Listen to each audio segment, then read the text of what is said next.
being a car guy and also having a love for photography, having that passion come up.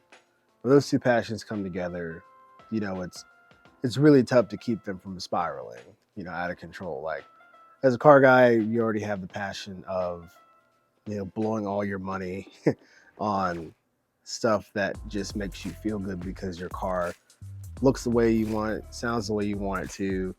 Your car is a direct representation and reflection of you. Photography is the same way, where you have that creative outlet, and that's what defines you as an individual. People see your work and they recognize your style. They're like, oh yeah, that's one of Eric's shots. I pick his shots out.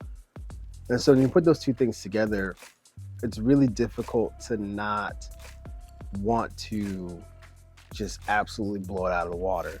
Because as a car guy, you know what you would want if someone photographed your car. And as a photographer, you know what anybody who has a dope car wants when they get their car shot. So putting those two things together, it's a no-brainer, right? So when I was in the Marine Corps, I was getting ready to make the decision of whether or not I was going to re-enlist and go on recruiting duty or get out and pursue photography as a career. Now, at this point, I'd only been shooting for about a year, and it didn't really make much sense to consider getting out of a military career to pick up a camera and go shoot. But I was like, you know what, why not? What's the worst that could happen? So I get out of the Marines, have, whatever camera I had at the time.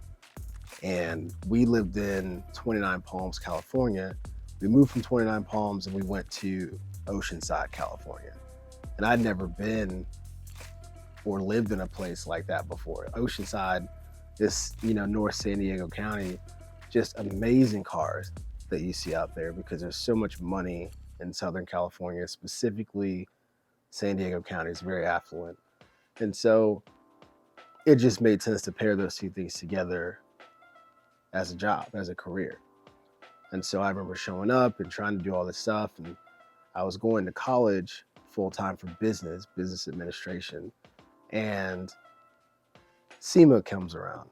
And I was already in Vegas for something, or was going to be in Vegas for something. I can't remember. But I remember because I had to be in class a specific amount of days a week where I would be counted as absent and would probably fail that class if I didn't drop it. I had to come up with really a decision of whether or not I was going to go to school for that month or take the month off of school and go to Vegas. And I kind of tossed it around, and my wife was like, what do you want to do? Like what is the most beneficial move for you right now? And I was like, well, I should take this jump and go to SEMA. I mean, I've already made the jump to get out of the Marine Corps and walk away from, essentially 50% of a military career to do photography. So it just made sense that I might as well be bold and go to Vegas and see what happens. And so I go. I know zero people in the automotive industry, like absolutely no one. And there were some guys that I followed on Facebook and on Instagram that were gonna be there. So I was like, yeah, I'll go and, hang out with these people and meet up with them. No, it's not what happened at all. But I go, and there's a guy who I was chatting with on and off. His name was Dale Martin. Dale's like, yeah, when you get there, hit me up, we'll link up and introduce you, and, we'll go meet some people. Cool. And so Dale, coming from a very similar situation that I was just a few years before that, or even I think it might have been that year, just trying to make it as an automotive photographer and knowing how difficult that can be. Regardless, I mean, it's a very competitive industry, but being at the level that you need to be at and be successful because of networking and because of the connections and who you know, that's a pretty rare combination. And so Dale and I link up, we chat, and he's like, look, man, it's not going to be easy. Just stick it out. See what happens. All right, cool, man. And so we walk around, I'm just pretty much following him around, shaking hands, and, you know, in awe at all these people at SEMA that he knows. I'm just a dude, you know, trailing around behind him, and just being blown away, like, okay, I need to be like this later. Like, this is the goal. And so obviously I didn't really have anything going for me that year, and I spent the next year just grinding hard, trying to shoot everything I could, trying to be at every event that I could, trying to be as visible as I possibly could, to the point where, like, I thought I was pretty good. And looking back at the work that I was doing then, I realized how far off I truly was from being, like, good. You know, I look back at that work now and I'm like, yeah, I would never put that out. Like, I would never do that. But being proud of where you came from is extremely important. Like, you can't just write off that version of yourself and be like, oh, well, you know, that dude, I hate that dude, hate that work that I was doing. Like, you can't, because that's where you started. Like, everybody has a start. And so, you know, looking back on it now and seeing how much progress I've made in my career and how much I still have yet to achieve and how far I want to go, especially when it comes to the filmmaking part of it, I have a really good understanding now of where I was at that point, and then seeing other guys who are either not at that point yet, or guys who are at that point and they're hungry and they're trying to figure out what they should do. And they're like, hey man, should I make the jump? Should I go for it? I'll always tell you to go for it. I'll always tell you to shoot for the fences, because why not? Like, what do you have to lose? You know, life is too short to not go for it. But you have to be informed. Like, you have to be smart about it. You have to know what you're doing and why you're doing it and what you're getting into beforehand, because it's not easy. Like, it's a hard road. And there's some guys out there who are extremely talented, and that combination of talent and skill and good timing has put them in this position where they've skyrocketed up. But for the majority of us, it's a grind. Like, it's a hard road up to get to the point where you feel like you're doing it. Like, you feel like you're making it happen. And I mean, I've been at this on and off for, you know, almost 10 years. And only recently, in the last couple of years, have I had moments like that where I'm like, yo, this is it. One of those big moments for me was SEMA 2022. And SEMA 2022 is unique because I was deployed overseas and I wasn't sure if I was even gonna go. And I have been invited to go by Dale, because Dale and I have made it a thing every year to go to SEMA together and just, you know, shoot as many cars and trucks as we can. And so I wasn't even sure if I was gonna go until probably about 3 weeks beforehand. And you know, he was asking like, hey, are you gonna commit? I was like, man, I want to, but I could stay over here and make, you know, some decent money. I don't know if I'm gonna make that money at SEMA. You know, I can't risk it. And he's like, all right, well, just let me know. And so I spent another week tossing it over, and I was like, you know what? I'm just gonna commit. I'm gonna make it happen. I'm a hustler. I can figure it out and make some decent money when I go to SEMA this year.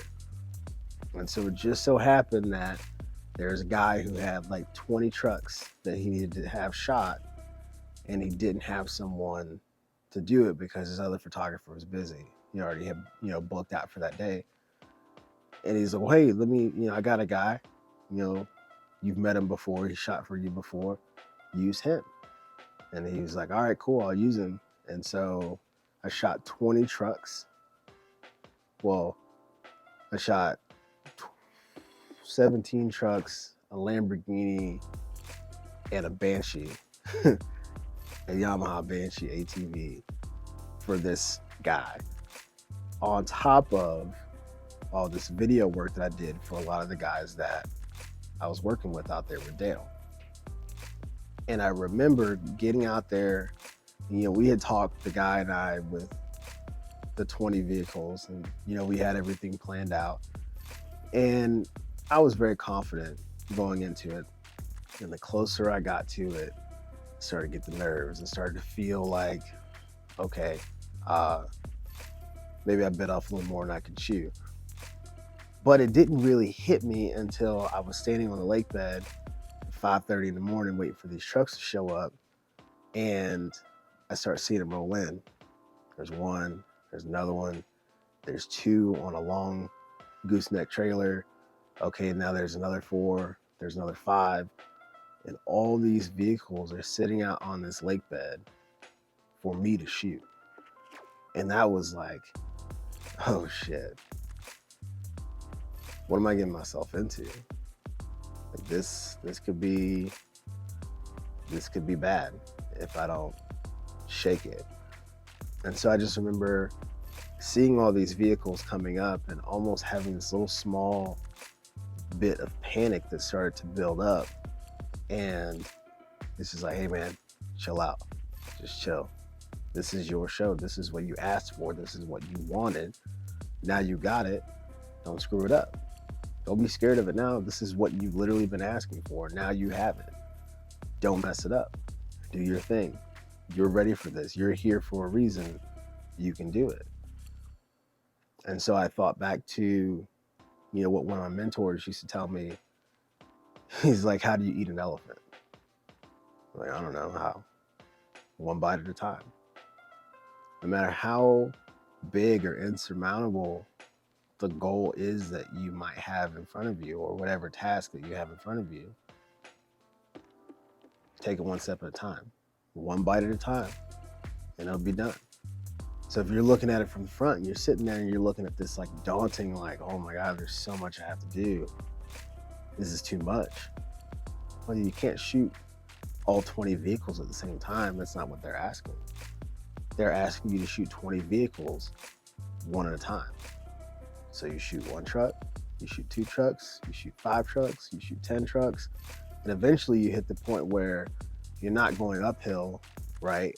Fighting against how many you have to do. You're going downhill, thinking about how many you've already done. And that number, once it shifts from I have this many to do to I have done this many, it's smooth sailing. It's easy. And then like now, that section of the lake bed that had 20 vehicles sitting there waiting for me, there's 4 sitting there waiting for me. And they're hanging out, watching dudes do burnouts and donuts and stuff in the desert and having a good time. We got the music blasting and it's fun. It's a party.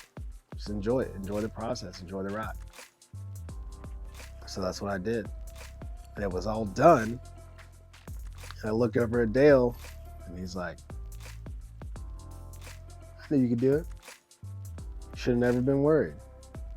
And I was like, yeah, well, that was a big day for me. I mean, that's just another day for Dale. Like, he does that all the time. But he and we talked about it, and he's like, if you don't have nerves about some of that stuff, like, you're not doing big enough stuff. Like, you're not pushing hard enough. You're not dreaming big enough. If going out and doing these types of jobs doesn't still give you those little butterflies, it's not big enough. You can go bigger. You should be bigger. So here I am.